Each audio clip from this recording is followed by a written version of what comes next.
Hello, Heather. I am not able to turn my video on. I guess you have to allow me to turn my video on.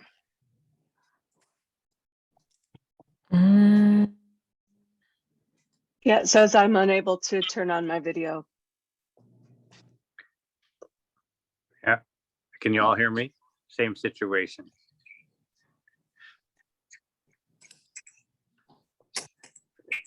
Chat and make host. Heather's video is working. It is. Trying to figure out why mine's working and no one else's. If you let Heather, if you let Chad in, I bet Chad can help because Chad is in the waiting room.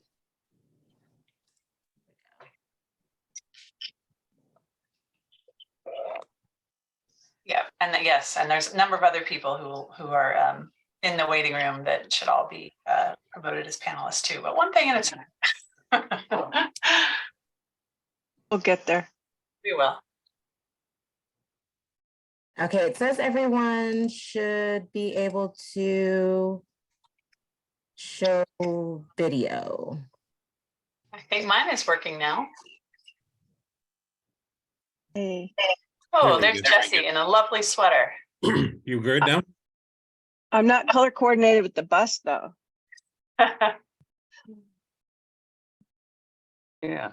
I'm not seeing a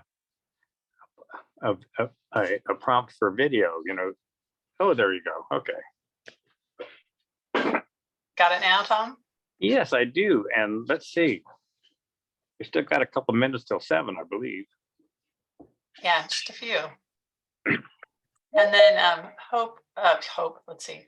Heather, please let Brian, Eric, Greg, Hope, and Liz should all be promoted as panelists.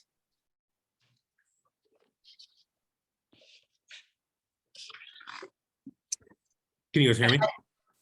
Yeah, I can hear you, Chad. So somebody's trying to join that link. So there was a Teams link that was posted in our interior and on our calendar. I think that was Eric. Oh, was it? Okay. It popped up and my phone cleared it, so I didn't get to see it. Chad, I got the same thing. So I don't know who popped it up, but I was there earlier and then was like, oh, wait. I don't have that Teams on here, so I got it on my phone. I'll pop it on my phone just to make sure there's nobody there. Thank you, Chad. That'd be great.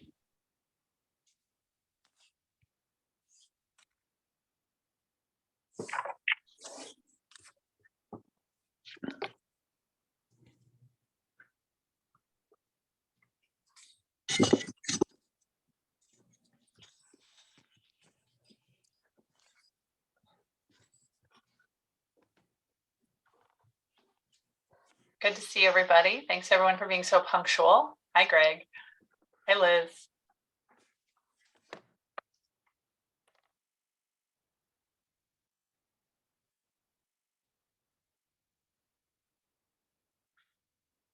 Yeah, Brenda's there, so I'll have her get the right. I'll tell anybody that's in there, stays there. I'll give them the correct link for it. Yeah, maybe send out a note to all staff on Teams. Oh, great idea. Okay. Thank you. Thanks for doing that, Chad. Okay, well, hopefully our, let's see, we're waiting on a couple people. Let's see, is there anyone there's a few people that are coming in now, I see. Mm-hmm. Greg, Manpreet is here from Caltrans. Should we have her, is she just listening in or should we promote her as well? I think just listening, Okay. it's fine. Okay. Somebody that can take notes for me because I'm always behind the curve. Like, should have wrote that down. So she's part of Susan. Yeah, she serves on our technical advisory committee. Nice. We know Manpreet. And Matt Dulcich looks like he needs to be promoted as well. And there's Dante, welcome. Hi, thank you. Oh, there she is. I'm 2 minutes away from an actual sitting computer. So I just wanted to make sure I joined on time. Oh, well, I hope you're not driving while we administer your oath of office because you need to have both hands on the wheel. I am pulling up now, hip a little bit longer. Okay, no problem. And there's Josh. Welcome, Josh. You made it. Hello. Good evening, everybody. Great to have you here. So I think the last person that we're waiting for who is technically a member of the public tonight, at least, is Lucas Ferrix, who has not yet been appointed to the YCTD board. So he's not able to serve as a voting member tonight, but I know he's planning to attend and participate as a member of the public. He is there as an attendee, Autumn. Yep. He is here as an attendee? Yeah. Oh, there he is. Okay. You can promote him though, so he can feel free to weigh in. Okay. He can only weigh in, Director Stallard, as a member of the public during public comment. Understood. But I It's want to hear an what he says. unfortunate situation until tomorrow about 9 a.m. Got it. Okay. Well, All right. Well, before we jump into the meeting, we do need to swear in our new members. Dante, are you at a place where that can happen? Yes, I am. All right. Great. Well, Madam Clerk, I will turn it over to you to do this piece. Yes. Okay. Share. All right. So Josh Chapman and Dr. Early, can I ask you both, I'm going to give you a moment to read the oath on the screen.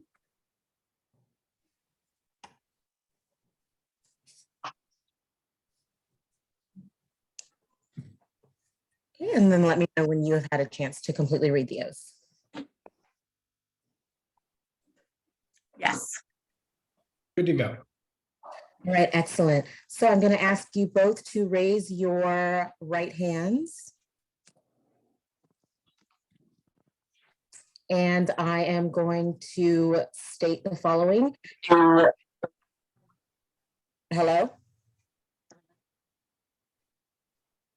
I think you're good, Heather. That was just a weird feedback. Okay.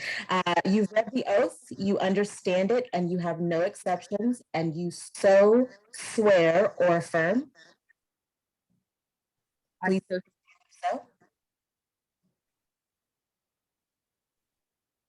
All right, you are sworn in. Thank you. I'm transferring over to my computer right now, so I'm going to take my image off just for a second.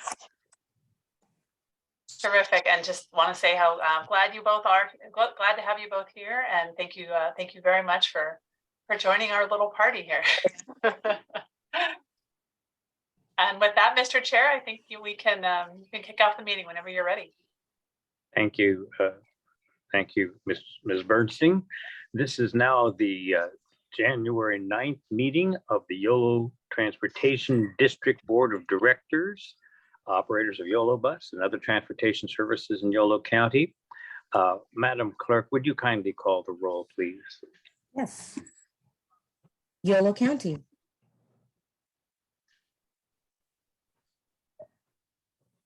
Absent. City of Davis.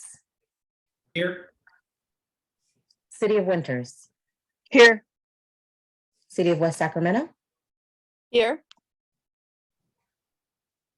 Tom Stallard. Here. So that indicates that 4 of our 5 members are present this evening. We await expectantly the appointment of Lucas Frericks as our Yolo County representative to continue his terrific service here at Yolo Transportation District. So we will, how about our non-voting members? Caltrans and UC Davis. UC Davis is here. Hello, everyone.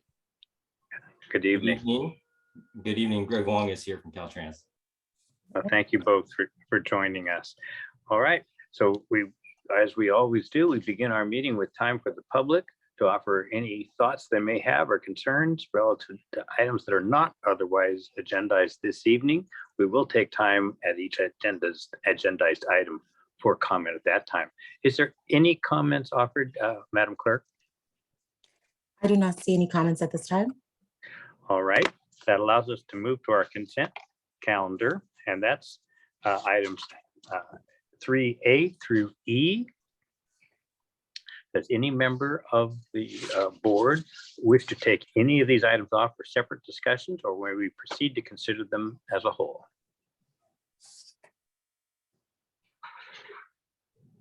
I'm not hearing any indication of desire to remove any of these items. And is there any member of the public commenting on any item related to the consent calendar? Madam Clerk? I do not see any comments at this time. All right, then I would entertain a motion to approve the consent calendar as submitted. I would move the consent calendar as stated. And is that Jesse? Yeah, Thank you. Motion by Jesse to approve the consent calendar. Is there a second?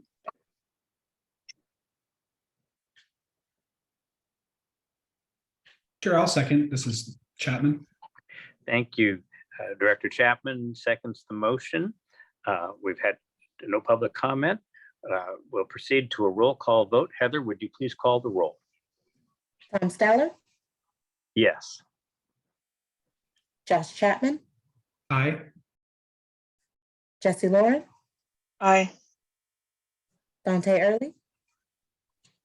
Aye. Motion passes. Thank you very much, colleagues. Now we can move on to the regular calendar. Item 4, administrative reports. And you can see this is a standard group of bullet points we have at each board meeting. We're starting with board member oral reports. Does any board member have anything they wish to share with the board this evening?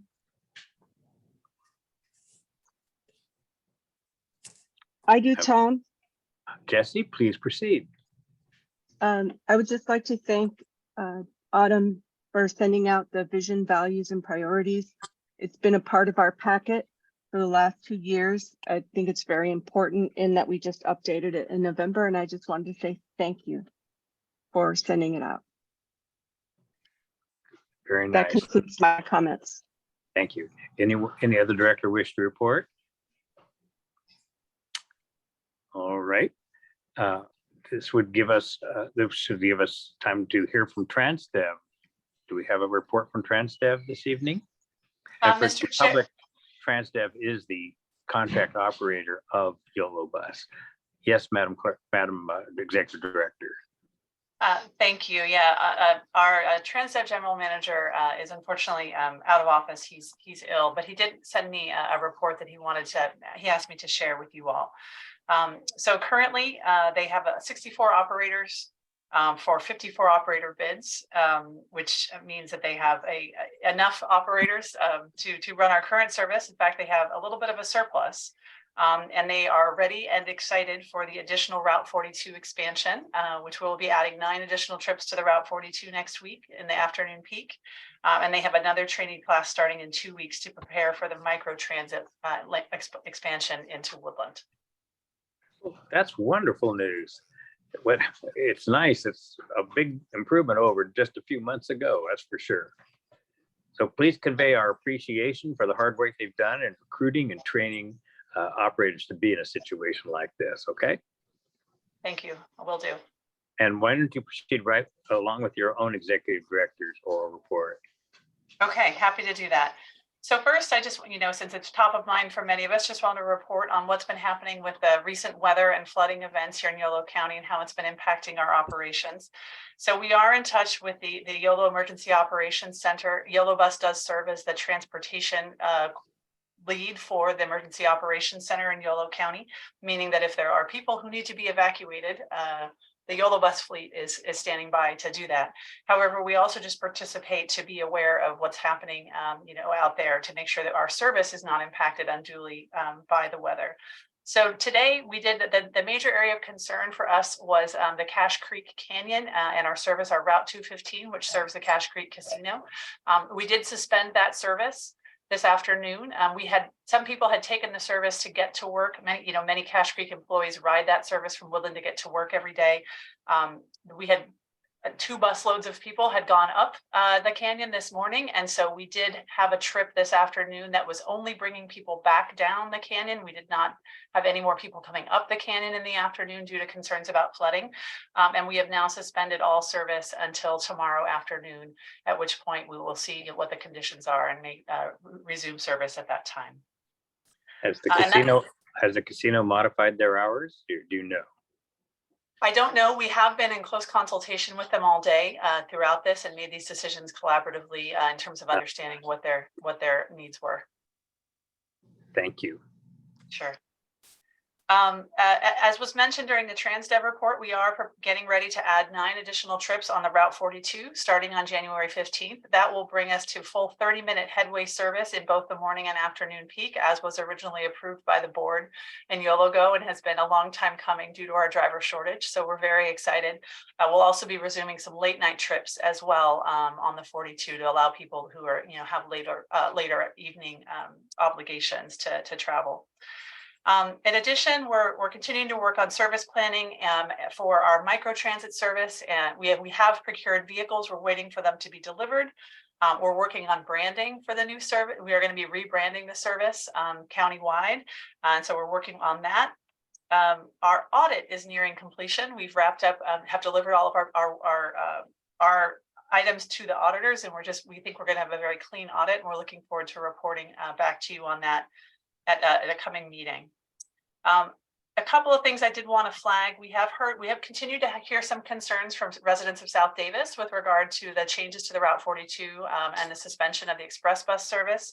So you'll see on the long range calendar in your packet, we have scheduled to have a public hearing and discussion on that at the March board meeting.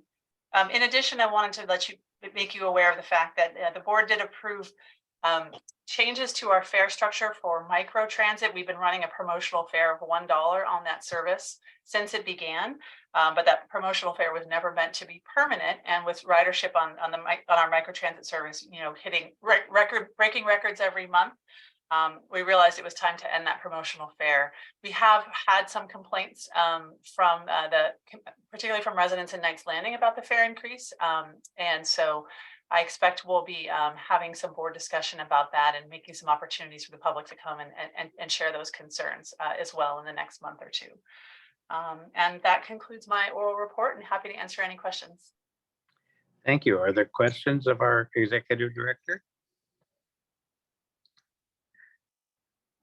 This is Dr. Early. I have, hopefully, I think it's an easy question, but yes. Please proceed. Hi, Autumn. Hello. Glad to see you. Good to see you too. That's so interesting. Zoom again. So just it's a quick question. So and I think the microtransit is the same as our VIA in West Sacramento. I just want to make sure I'm equating the two correctly. It's a similar service, but it is a different service. It's the one that we run currently in Knights Landing Winters, but yes, functionally the same concept. Okay, correct. Great. Correct. How much did it get increased to in the microtransit? Yeah, so the board approved fare was $4 per trip. Okay.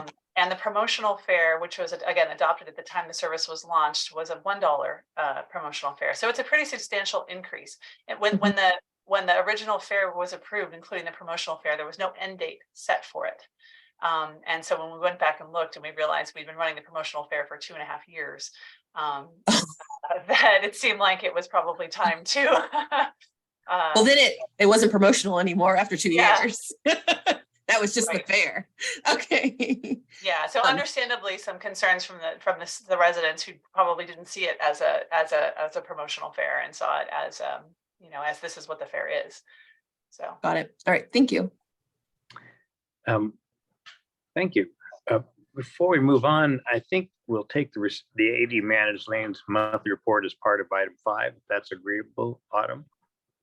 yes, Mr. Chair, that works. All right. Do you want to comment on the long range calendar then before we move along? I do, and I believe we have a slide on this. Is that right, Heather? That is correct. I am sharing that slide now.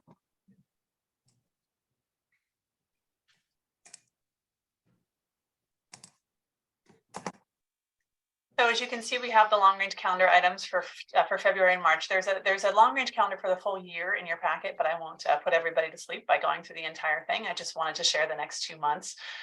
So in February, we're going to be doing a first of what I think will be 4 or 5 workshops over the course of the year on developing our 10-year strategic plan. We hope to be having you approve the Woodland Microtransit Service Plan and fixed route service changes. It's an ambitious timeline, but we're hoping to get there. We've got a second quarter financial status report and our year-end close and audit results. We're going to be discussing potential changes to the Citizens Advisory Committee. There's been, of course, a fair amount of turnover on the board, as well as some recommendations from the committee themselves on how to make the committee more effective that we want to share with you all, and hope to be doing some appointments at that meeting. And then in March, we'll do a status report on the Route 42 service changes, including the impacts to South Davis, as I alluded to in my executive director's report. Potentially another 10-year strategic planning workshop. And importantly, we're going to be hopefully having a draft of our zero emission bus rollout plan. This is mandated by the California Air Resources Board that every transit agency adopt a zero emission bus rollout plan to transition our fleet to zero emission vehicles. So this will be our first conversation about that, and we're hoping to wrap that up by June. So that's our long range calendar. Thank you. Any questions about that calendar from anyone? Members of the public? Heather, anyone commenting? Yes, Alan Hirsch has a comment. Alan, we welcome your input. Please proceed. Can you hear me? Yes. Thank you very much. I would suggest, thank you very much. Autumn has been amazingly transparent. I would, on all these sorts of things. Her report last quarter was amazing. We're missing on the calendar the milestones for the I-80 project, so the public can know what's happening when. So I think we can plan and provide input in a timely manner. Thank you very much. Thank you, Alan. Our next item agenda does relate to 80 Managed Lane, so we can talk about that as part of that discussion, presuming our council is agreeable. All right. Before we leave these reports, I would just like to offer my personal welcome to both Dr. Dante Early and to Josh Chapman. Welcome you both to this board. It's a great opportunity to serve our public. We've expanded our operations and our thinking considerably from being exclusively a bus service provider, important as that is, to many other areas, including point-to-point service, including even bicycle and other active transportation opportunities and the like. So we're thinking more broadly and more as a county as we go forward. Anyway, we welcome both of you. You're great people, and we're so glad you accepted this assignment. All right, so now we're going to move to item 5 on our agenda, the YOLO 80 Managed Lanes Update, Grant Application and Ad Hoc Committee. And Autumn, why don't you start us off? Great, thanks so much, Mr. Chair, and I'll ask Heather to go ahead and share our slide deck for this. And this is going to be a tag team effort. I'm going to be starting us off and then handing it over to Brian Abenat, our senior planner for multimodal projects. And we also have Liz Justison from WSP, who is our tolling expert that we have retained to assist us as we work on the tolling aspects of this project. And so you're going to be hearing a bit from Liz as well. But I'll start by just saying that there are three components to this the presentation and our ask to you tonight. The first is to hear from WSP on the key factors for establishing and implementing toll managed lanes for the YoloTD project. The second is approving a resolution authorizing us to seek up to $2 million in funding from SACOG's Transformative Grant Program for toll managed lanes advanced planning. And then the third is to retire our existing ad hoc committee related to this project and to establish a new ad hoc committee related to some specific elements of the work going forward. And so with that, I'll go to the next slide. And I want to just start with a little bit of background. Well, we'll do an overview. We'll talk about, actually, that's perfect. Let's stay right there. So a little bit of an overview of this project. What are we doing? We're talking about a 17-mile tolled managed lanes on Interstate 80 between Kidwell Road in Solano County and West El Camino and the I-5 interchange, both of which are in Sacramento County, just on the other side of the river. The purpose of this project is to address congestion, to improve transit and active transportation access. The reason we're having this conversation tonight is because this board and our staff have been working for the last year closely with our partners at Caltrans and SACOG to really envision a project that we feel like is going to best serve the needs of Yolo County communities, the SACOG region, and really the Northern California mega region for whom this is a really critical corridor and one of the most important corridors, and that's why this project is one of 12 mega region priorities identified by the Sacramento region, the Bay Area region, and the Northern San Joaquin Valley region as one of 12 key transportation priorities to make sure that we get it right. It's also going to be the first toll lane in the Sacramento region and helping to implement a key priority of the SACOG blueprint to establish road pricing as a key strategy for helping meet the region's greenhouse gas reduction targets.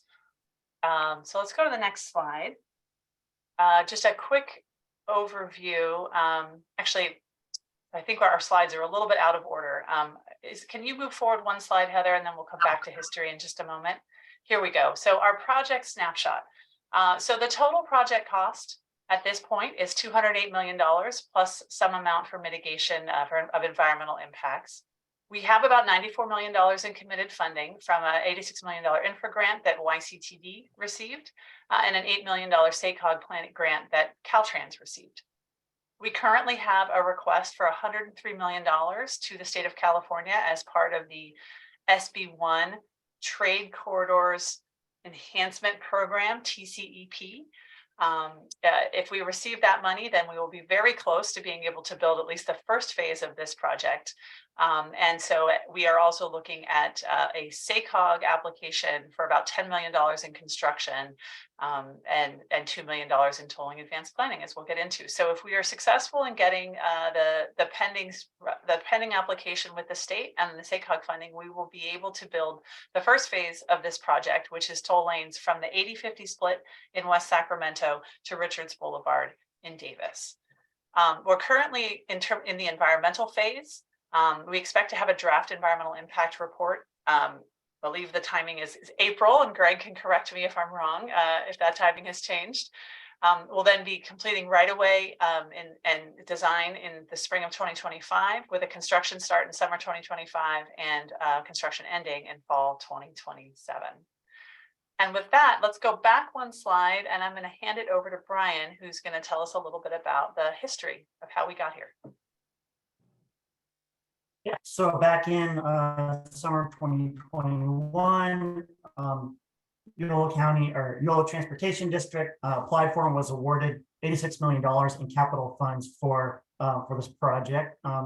And shortly thereafter, the Yolo County Transportation District Board established an ad hoc committee, one of which we are retiring this evening to help kind of guide the project through its initial development phase.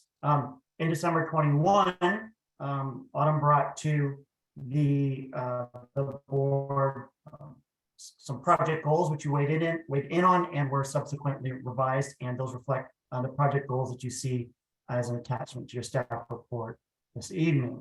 And then in January 22, Autumn and team brought in some experts on managed lanes and best practices, particularly in California and sort of their surrounding context for those and how that might apply to the YoloTD managed lanes project.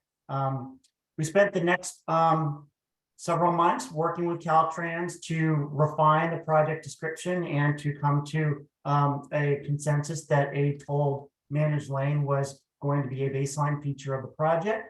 So that was completed in this fall. And then starting in summer through this fall, we recognized as staff that we did not have the experience or the technical expertise to really effectively navigate us through this toll managed lanes project process. So we issued an RFP for consulting services, and that's how we ended up with Liz Justison with WSP, who we're really excited to have on our team, and she can advise us as we move forward with the project. And then starting in the fall through the present, we've been working on sort of developing this strategy that will take us from where we are today to a completed project, but really focusing on what we need to accomplish in the next 12 to 18 months. So we can advance the slide, see where we are.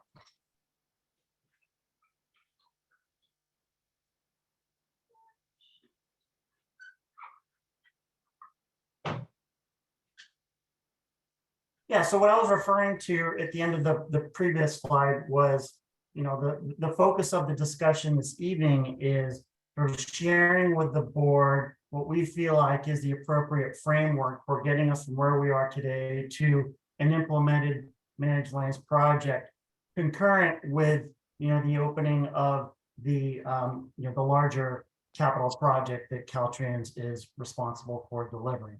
And so what we're coining this interim process is tolling advanced planning, which itself consists of a subset of sub processes that requires planning and policy in terms of assumptions we want to make regarding operational parameters for the project, economic analysis so that we can better understand what the financial implications and feasibility of the project is. We need to do some essentially preliminary design for the tolling component of the project so that that will indicate or illustrate what the experience will be like for the users themselves. And then also probably one of the bigger ones is navigating through a process to establish a governing authority, because all of these sub-processes are required, not coincidentally, for tolling authority by the California Transportation Commission. You can't just go out and decide you want to establish a toll lane. You have to be delegated that authority by the California Transportation Commission. All this tolling advanced planning work needs to occur in order for us to do that. And of course, you also need all of these these outputs in order to effectively design and manage and operate the project over time, because the project doesn't end once you start charging for usage of a facility that continues in perpetuity. So this is somewhat of a heavy lift for us that we expect will take between a year and a year and a half. Cost is upwards in the $1.5 to $2 million range, which sounds like a lot for non-construction, and it is, but relative to the total project cost, we're looking at about 1%, which is not unreasonable for a project of this magnitude. And of course, we're not doing this in a vacuum. We are engaging all of our regional stakeholders and those we haven't contacted yet. We will be doing that as part of that governance structure sub-process, including SACOG, Caltrans District 3, and other counties in the Sacramento region. So I think that's the last for this slide. Oh, before we move on, so I'll have Liz present the next few slides called Tolling 101, which will sort of dive in a little bit deeper to some of these sub processes and provide more insight as to what this process will look like moving forward. So Heather, if you want to advance the slide, and Liz, you can carry on from there. Great, thanks, Brian. And we can go one more after that. So I'm going to try to break this up into kind of digestible chunks, not to throw a whole bunch at everybody all at once. So there's 3 topics I would like to introduce to everybody today that are kind of key to the understanding of what are the next steps that need to happen for the 80 project over the next 3, 6, 9 months and a year to advance the tolling component of this project. So starting off with that, I think what's really important to understand is when you are developing an express lane, a managed lane, there's multiple terms for these, a tolled lane, they're all kind of the same. There's 2 parallel processes that need to happen. And the top blue bar is what we're all used to when we're delivering a highway project. It's your standard environmental process, and then going through the design, which we term PS&E, and then you construct it, and then you're done.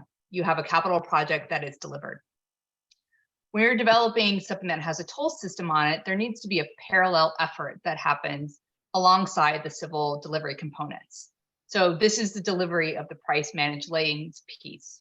And everything you see down below in green are the parallel efforts that need to start happening in order to make the toll system be delivered. And there's 2 main things that are important to understand about this. First is that it's not well illustrated on this, but the main difference between a standard capital highway project and a toll managed lanes process is they live on. There's operations and maintenance that happen after the life of the project. And because these things live on the same, and you guys are very used to having operations and maintenance being a bus operator, but it's a little bit different for the highway piece. And what the federal highway came up with years ago to make sure that you were able to design and get what you were looking for is called the systems engineering process. So everything you see down below in green is part of the systems engineering process to help develop the toll system, design it, and make sure that you're able to bring a vendor on board to then be implemented. So right now, Caltrans is in the environmental stage of the delivery of the capital civil components of the project. So in parallel, if you look down, this is meant to be kind of lined up. You're starting off with that initial strategic planning of the managed lanes components of this. So you come up with some initial feasibility, those pieces have been done, and you start moving into what we term the preliminary concept of operations. This is starting to look at some of the initial policy concepts. I have a slide that delves more into that, but things like occupancy, hours, how are you going to access it? Do you have any toll discounts? Then you need to also feed that information into a traffic and revenue study. A traffic and revenue study is going to tell you how much traffic you have, and based on those policy assumptions, is the project viable? How much revenue will you generate after you have collected the tolls and paid off all of your O&M? Those components are needed to then go apply for CTC authority. Like Brian said, you can't just go out and become a toll operator. You need to get authority to toll. And CTC has an application that requires both a traffic and revenue study that shows that the project is viable financially, as well as agreed upon stakeholder consensus on policies, and that you've gone out and reached out to the industry. So the piece that Brian was talking about, the initial toll planning piece, is everything. I'm drawing on my screen, but you can't see it, kind of from the middle of the green bar to the left. Once you're able to get through consensus on all the policies, you can start then doing a procurement to bring on your toll vendor, because that toll vendor will then work in parallel with the civil contractor to get all the equipment out into your managed lanes. So I think this is, we can delve more into any of this, or anybody can ask me questions afterwards, but really what we want to highlight is that there needs to start being this development of a parallel process. All right, let's go to the next slide. So all managed lanes are not built the same. There is kind of a suite of different policy considerations that need to be discussed, and consensus needs to happen to make sure that everybody's kind of on the same page about how you want to actually operate your tolled managed lanes. So there's a whole bunch of different policies, and it's important that they start being brought to the different stakeholders to discuss the pros and cons of different variations of these. So these are the most important ones and probably the biggest needle movers. There's some smaller nuances that need to also be discussed. But starting with the hours of operation. Currently, most hours of operations for HOV lanes are peak period. So they're in the morning and the evening, coinciding with when the highest level of peak traffic is. And in the Bay Area, they also had peak hours and then have since moved to all day tolling. So they go from the beginning of the morning peak to the end of the evening peak. What they don't have is anything that operates on weekends. However, you guys all being very familiar with this corridor, it is a heavy recreation corridor with heavy commutes on the weekends for travel up to the Tahoe Basin. So your hours you might want to consider expanding your hours to be either all day or to be inclusive of weekend operations, so you can capture the people traveling to and from the recreation travel. The next big policy decision is occupancy. The HOV lanes are currently at 2+ in most areas in Sacramento region. In the Bay Area, they have moved to 3+, and there is discussions of some regions moving to even higher occupancy requirements of 4+. Often there are discounts given. So in the Bay Area right now, if you are a 3+ carpool, you ride for free. If you're 2+, you pay half of your toll on an express lane. And then if you're a single occupant, you pay the full toll. So figuring out what occupancy you want to have and occupancy requirements. The next big one is toll discounts and exceptions. Do you want to give discounts for clean air vehicles? Is there going to be an equity program that has possibly a means-based toll going alongside of it? Do you want to charge 2-axle vehicle trucks? All additional policy components. Next is access. This is actually one that needs to be done in concert with the civil delivery team to make sure that the traffic works out from the access perspective. Traditionally, HOV lanes in Northern California have been open access, which means you can just freely go in and out from the general purpose lane to the HOV lane. When the beginning of express lanes 20 years ago, they were all buffer separated. They had a hard buffer between the price lane and the general purpose lane. Then we moved to a striped division, and then they moved to open access, and now there's some hybrids. And there's pros and cons of all the different variations of access. It's just really important that everybody be on the same page and understand the pros and cons, what those mean for the end user and their ability to use the lanes. The next one is, how do you break up the system? You have to price per chunks. So in your project, you might build it in phases. So maybe the first phase is one segment, but you don't price the entire thing all in once. You tell drivers the next 3 miles, it'll be this price. And then the 3 miles after that will be another price. So how you break up those, the project into more priced pieces is one of the last policy decisions. And finally, a little bit on toll payments. Are there any requirements or thoughts around having a min or a max toll? Any surcharges that you want to have if you want to allow for license plate tolling? So none of these are decisions that everybody needs to make today, but they're decisions that need to start coming together with background information of pros and cons, socializing them with the different stakeholders so that you can build consensus, so that as you go into a final TNR, those policy decisions are what are used for defining how the revenue is going to work, and as well as making sure that the civil infrastructure can provide what is needed for all of these policy assumptions.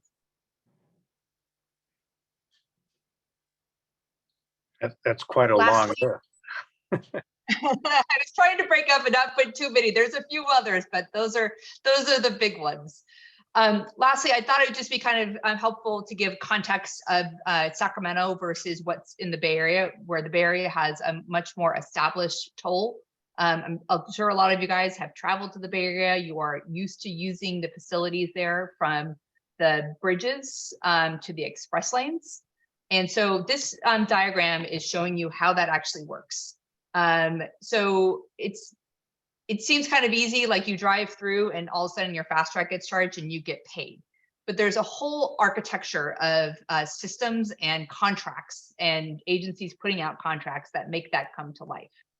So in simplest form, you're the car on the left and you drive through, let's say, the Golden Gate Bridge.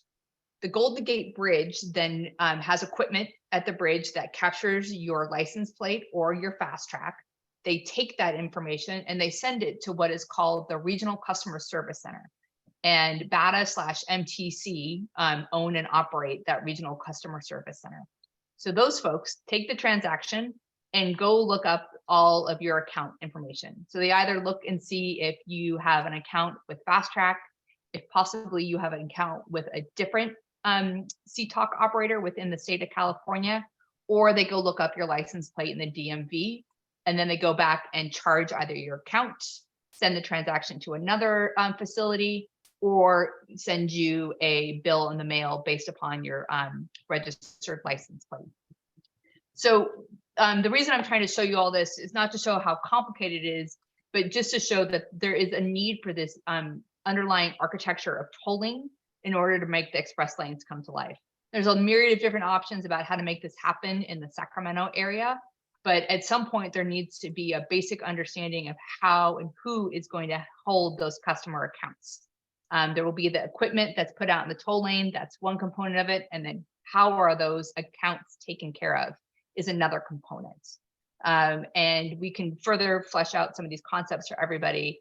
But the most important thing is to make sure that it's thoughtful and that the customer regional customer service center is done in a way that the Sacramento constituents are able to easily get accounts and pay for their tolls as they use the facility. I think that is my last slide. That concludes your report. That concludes my report. Thank Mr. you. Chair, we do have a bit more, Brian and I do, so we're not quite done with the staff report yet. Proceed. We'll try to keep it quick. Oh, Brian, I think this is you. Yeah, we'll go through this quickly. So clearly there's a lot of work that needs to be done over the next year to year and a half. We have a sense of what our sort of funding need for this process is. It's also happens to be funding that wasn't budgeted in the original capital project, nor in the infra grant that we received, and nor do we have the resources to cover the entire cost of this advanced tolling advanced planning process independently. So we're looking for external sources of funding, one of which is the SACOG regional funding, which has a cycle open right now, for which applications are due in early February. Our partners Caltrans are applying for a 10 million capital grant application that we are looking to coordinate with them to co-apply as an independent implementing agency for this scope of work. So in other words, we would be able to sort of maintain control and of the process and the funding for this scope of work, while Caltrans would still have the same for their capital project. That's my last slide. Oh, I'm going to talk about the ad hoc committees on the next slide. Thanks, Brian. So very quickly, we have had this YoloTD Managed Lanes Committee that was established back in November 2021.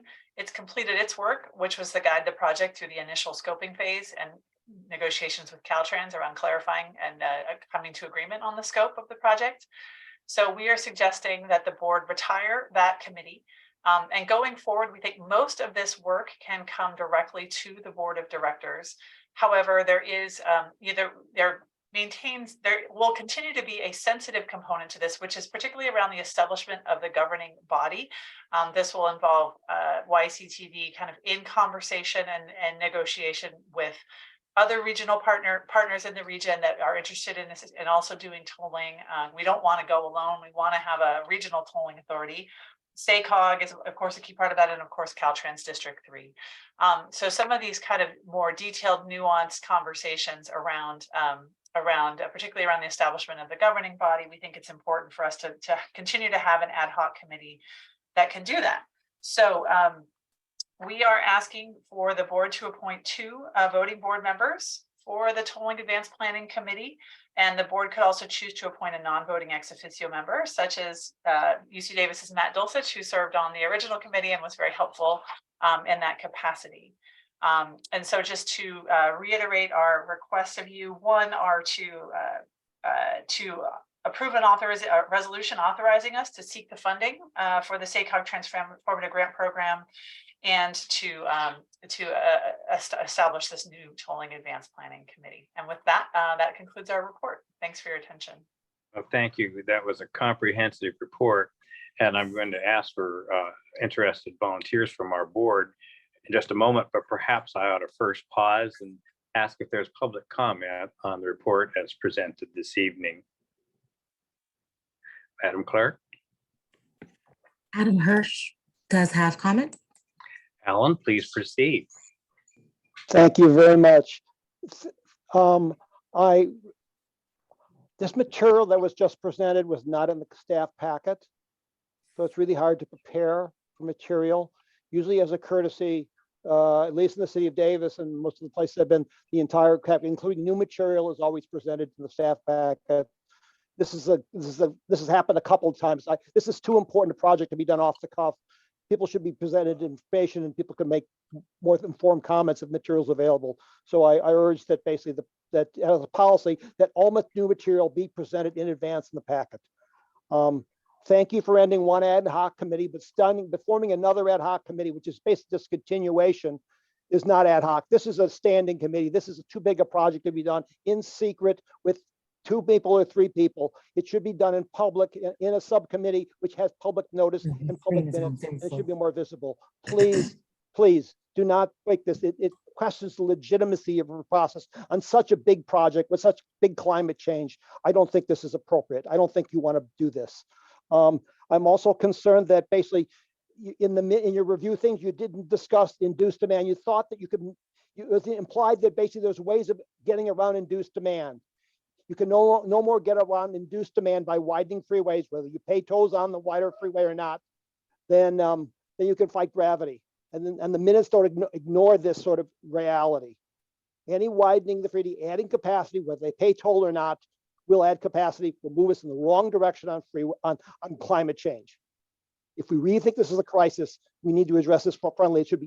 There should be direct discussions of this very difficult problem.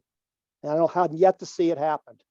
Really discussions about how we do not want to add any capacity. And the third is we need to get transit capacity in the corridor, not in this short little thing, the entire corridor, because these people are going to Tahoe, they're going, we still don't have any transit service up and down I-80, bus service that serves all the communities on it. And that should be part of the plan, because we are at the choke point on I-80 here with the causeway. You widen the causeway, it's like widening the Bay Bridge in the Bay Area. It's the choke point on this corridor. If you widen that, you're adding more capacity. That we should be funding transit bus service up the entire corridor. I don't see any plan for that. There should be bus service. So in Solano County, there should be better coordination up the corridor into Roseville. I don't see any of that happening in the scope of things, and I'm concerned about it. And the fourth item is basically we have no way of addressing scoffers on HOV things. You can't see if someone's really in the back seat because of tilted windows. So basically having an HOV with 3 or 4 people, we can't manage that. You go on I-80 down to Elk Grove during rush hour and HOV, you see about 10 or 20% of the people in those lanes do not have 2 people. If you're riding next to them, you can see it. There's no way to enforce that. So I'm quite concerned about this project, and it moves us in the wrong direction on climate change. And I know you guys need lots of free money to give away to all sorts of things that makes, I saw a lot of discussion about that. There, Alan. Thank you very much. All right. Thank you, Alan. Is there additional public comment tonight?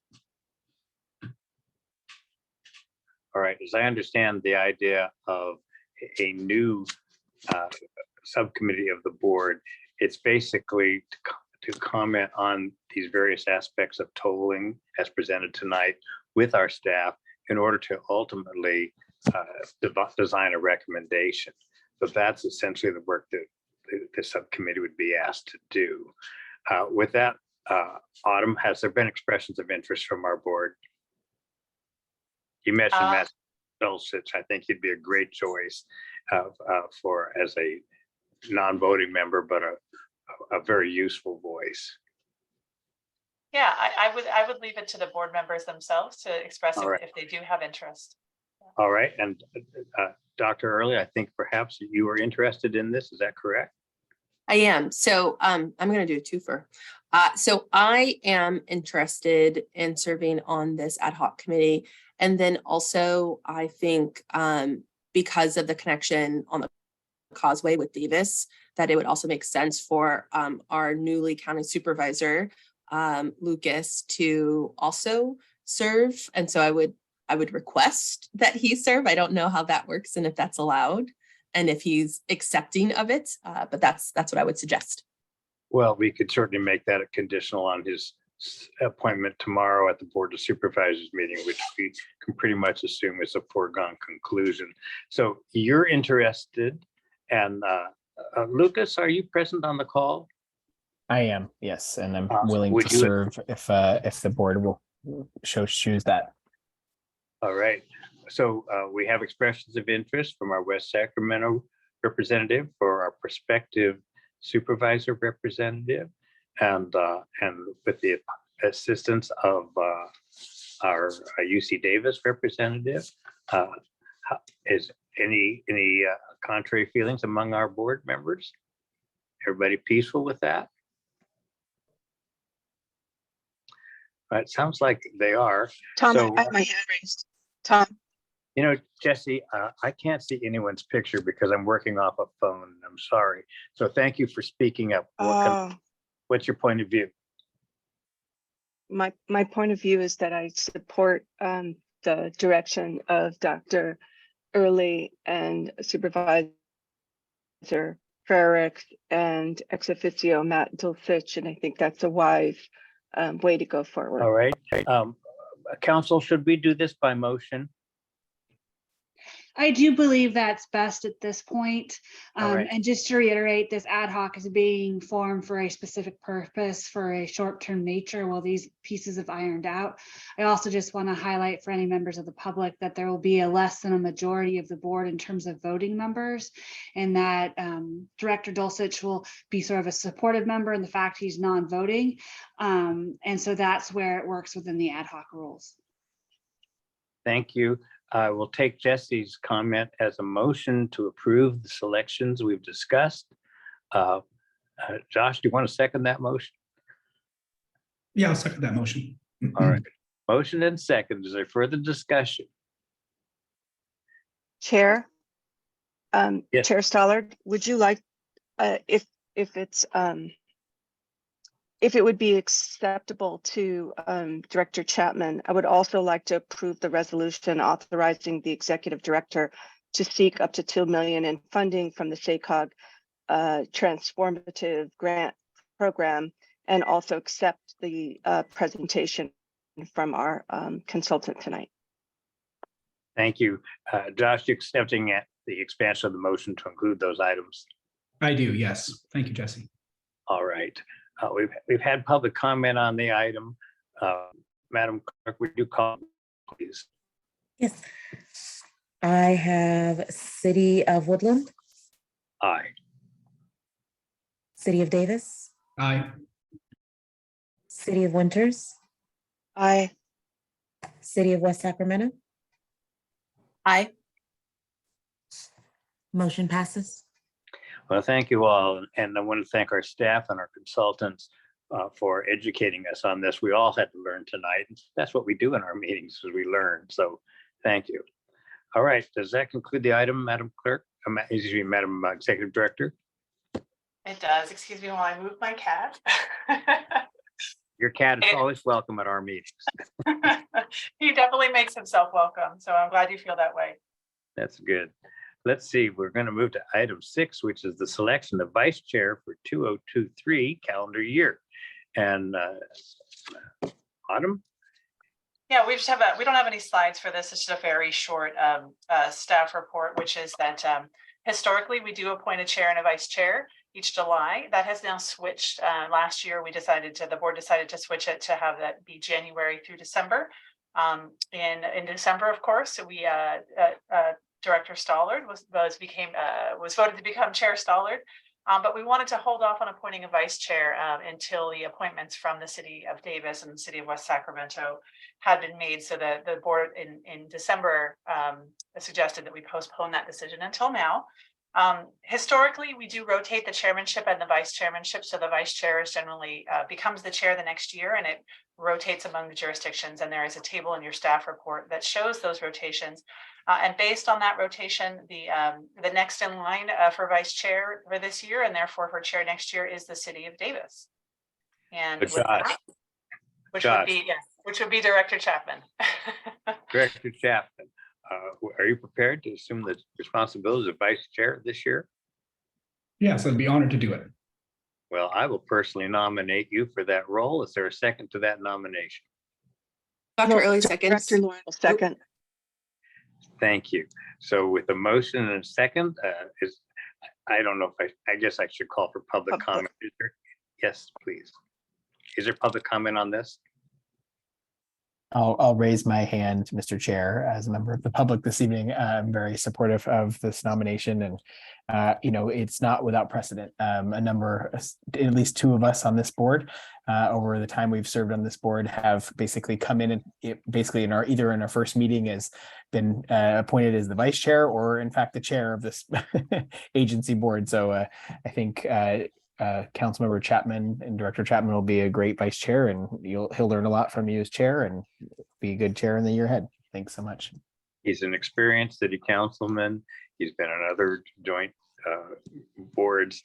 After a year here, he'll be more than ready to take this on, I know. All right, Madam Clerk, would you call the roll, please? Yes.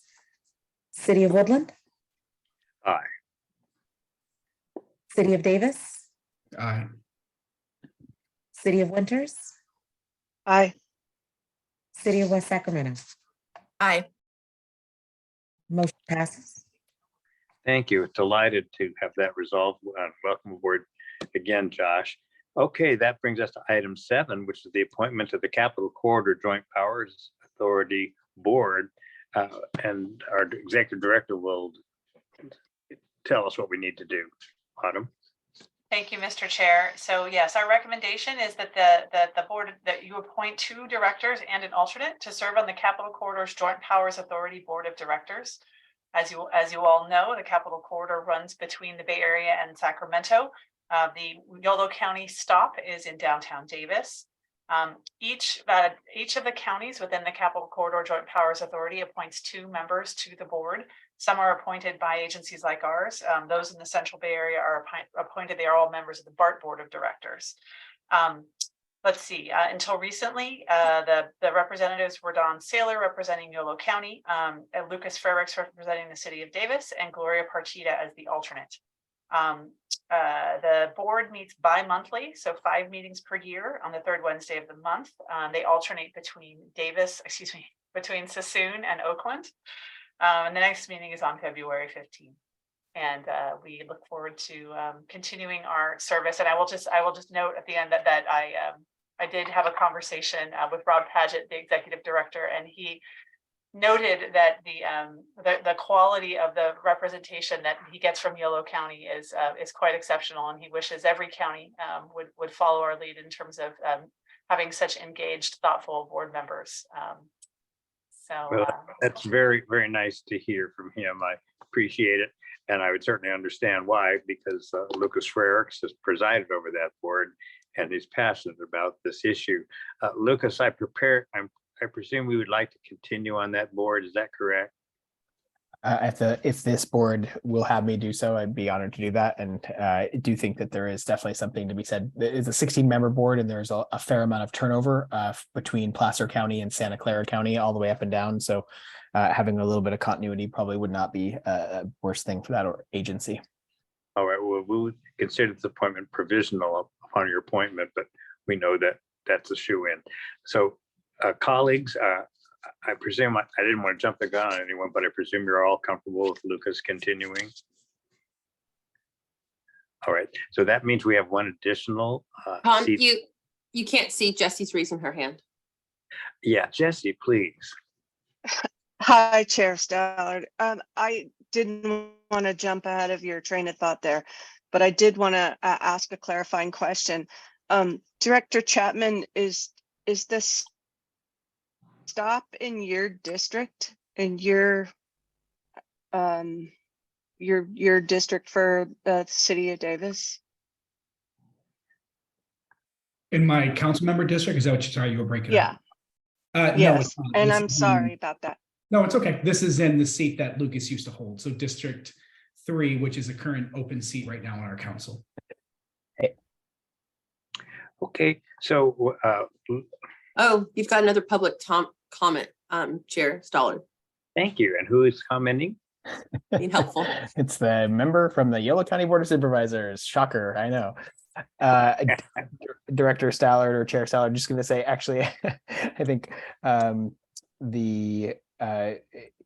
this board, the CCJPA board, has been around for about 30 years, I think, at this point. And historically, to my understanding, many of the appointments from YCTD have historically been those individuals where they're sort of where the stations are located primarily. So I don't know if that has to continue on the way in the way that it has historically, certainly, but that's how I think a lot of the jurisdictions approached it. And I think I know Director Lauren had asked Director Chapman about location of the district or the train station and such. If I'm not mistaken, I think actually, unbelievably or not, the train station in Davis is actually located in Councilmember Chapman's district. Most of his district is South Davis, but he does have a little bit of a sort of a hook into the downtown and including the train station. So, but I'm sure he can fight me on that one. No worries, Lucas. When Autumn told me about this, actually, I thought it might be an interesting assignment as well. I'm a Capital Corridor writer from time to time, but I don't feel strongly about it. Josh, how do you feel? You interested in taking this one on? Yeah, I think for me, this one, as Supervisor Farrick said, I think with the station being the only stop in Yolo County, being right in Davis, that it would make sense to have that representation on there. When I was stepping back and looking at some of my new appointments, that we kind of reset all of our appointments after 2 years. This board was of particular interest to me, and within that was some of the subcommittees that I've kind of freed up some other areas and carved out some time to try, if this board was so willing to appoint me to it, that I have the time to be able to commit to doing it. So if it moves in that direction, I'm more than happy to serve in that role. That's fine with me. Other board members? You guys are really nice about this. So it sounds like potentially Chair Stollard would be interested, and then because the station actually is in Davis, our soon-to-be supervisor Farrick's will take our institutional knowledge, and I think Director Chapman, you're saying, hey, I would be interested too. Did I summarize that pretty well? Yeah. Okay. I think so. Yes. And Tom, I'm sorry, Chair Stollard, you don't have strong feelings about it. Director. I just thought it'd be an interesting assignment because it's one of those larger regional activities, and I do find myself very fascinated by regional collaborations. But something, I'm really happy to see Josh take it. I guess I'm going to be a little sensitive here and say I don't want to feel like Capital Corridor is a Davis thing. It's the Davis station, but it's serving a larger area, including a number of Woodland commuters, myself from time to time. So, as long as we don't succumb to that thinking, I wouldn't really have a problem with Josh taking the other seat. This is Dr. Early. I appreciate you saying that, Chair, because that was the only thing I guess I was thinking too. Like on one hand, I'm like, yes, it makes sense because there's a station in Davis. And then on the other hand, I'm like, well, but the station will always be in Davis. Does that mean it's always the Davis position? So I think that's the only thing I was concerned about as well, particularly because we now have Supervisor Frericks, right, who was Davis and is still representing Davis, and then another city council member of Davis representing it. So you get two Davis perspectives basically on there.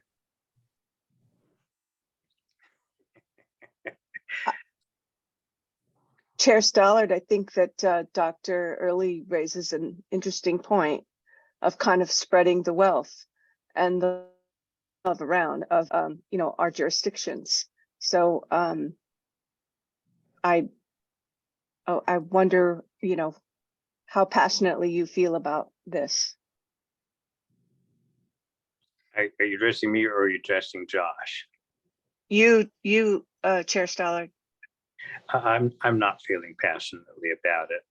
I wouldn't want it to be a source of any ill feeling. Like I say, I ride the train from time to time. I think it's a great service. I really admire what Lucas has done, and I'm glad he'll be able to continue. But it shouldn't be perceived as just a Davis resource. So as long as it's not. So I would make a motion to appoint Supervisor Frericks and Director Chapman to the directors to serve at the Capitol Quarter for the CCJPA. Thank you, Jesse. Is there a second to that motion?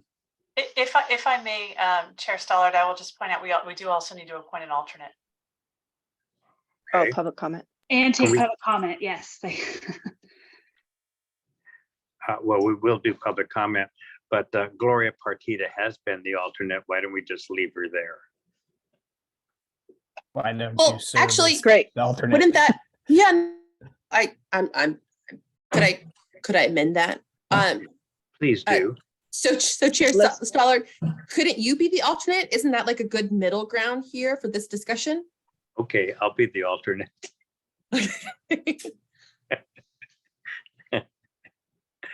All right. Now the maker of the motion is that consistent for you? That is consistent, and thank you. Thank you. So we have the maker of the motion and the second to the motion. Was that you, Dante? Yes, Dr. Early seconds. Okay. All right. So the motion is that we'll appoint Josh Chapman and Lucas Frericks to be our representatives, the Capitol Corridor Joint Power Authority, and I will serve as alternate to both of them should either of them not be able to attend a meeting. That's the motion. And is there other public comment at this time? Public comment at this time? Thank you, Heather. Hearing none, we'll have a roll call vote. Thank you, Heather. City of Woodland? Aye. City of Davis? Aye. City of Winters? Aye. City of West Sacramento? Aye. All right. Thank you very much. Appreciate the collegiality expressed in that conversation. All right. The last action item on the meeting tonight is potential change in meeting time. And let me introduce this. I see. Do you want to speak first, Autumn? It's whatever works for you, Chair Stallard. Well, I brought it up, and others who know me. I like to get meetings earlier in the day wherever possible, so that we can have dinner with families and things like that. So I'm wondering how any of you feel about a 4 o'clock meeting as opposed to a 7 o'clock meeting. Just thought I'd float it, and I realize if you have work obligations that make that unrealistic, it's a moot point. We don't need to discuss it further. Anyone have concerns about a meeting, for example, at 4 o'clock? This is Dr. Early. I have no concerns. I would also add to this, as long as we're discussing times, is also meeting location, as we're going to be going back in person. As someone who, from a state commission that serviced all 58 counties, we had rotating meetings. And since we have several different cities represented on this board, it would be, I think, great to at least consider a rotating across our different cities. I know that I could definitely provide a meeting location at our city hall, and would love the option of having rotating so that our different residents could also hopefully participate. And so from an equitable standpoint as well. Well, go ahead. Additional comment? I can't see raised hand.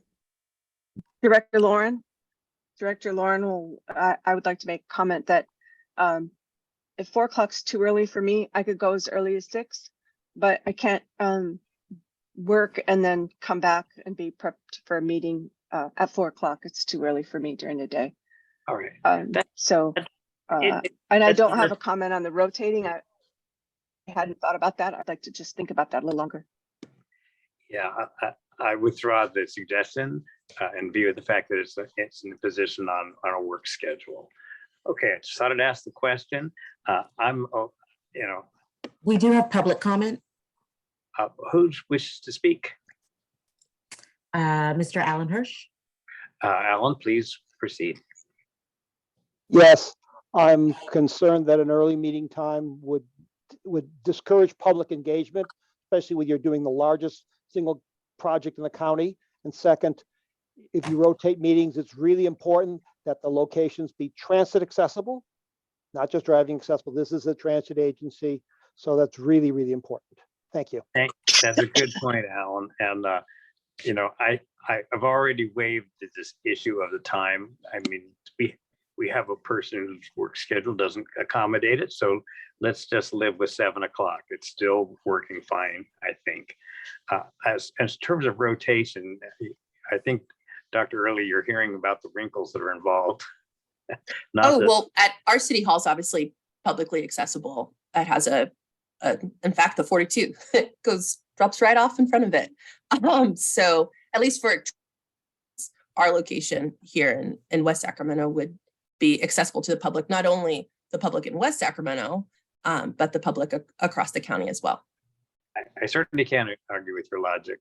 I will say we have a beautiful boardroom that's built as part of our transportation facility where we've been meeting for. And I 35 minutes to get there, Tom. Yeah. We'll have to work So do I. something. Yeah. Well, we weren't agendizing the place, but I think the input, we'll take the input to the staff. We'll talk it over, see what we can work out. Okay. I appreciate that, Tom, and I'll follow up with Autumn. It's agendized on the next meeting. All right.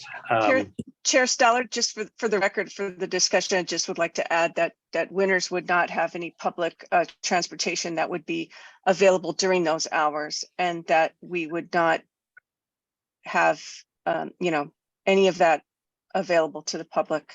So just keeping that in mind. Thank you. Thank you. All right, we have the input. We'll see what we need to do. Is there any further business before the board tonight, Autumn? No, Mr. Chair. All right, then as the agenda reflects, our next meeting will be Monday, February 13th at 7 p.m., currently scheduled to be in the Yolo Transportation District Boardroom in Woodland. Thank you, everyone, for your participation tonight. We so appreciate it. Have a good night. We'll see you soon. Bye-bye. Good night. Good night. Thank you. Thanks, Stay everyone. safe. Bye-bye.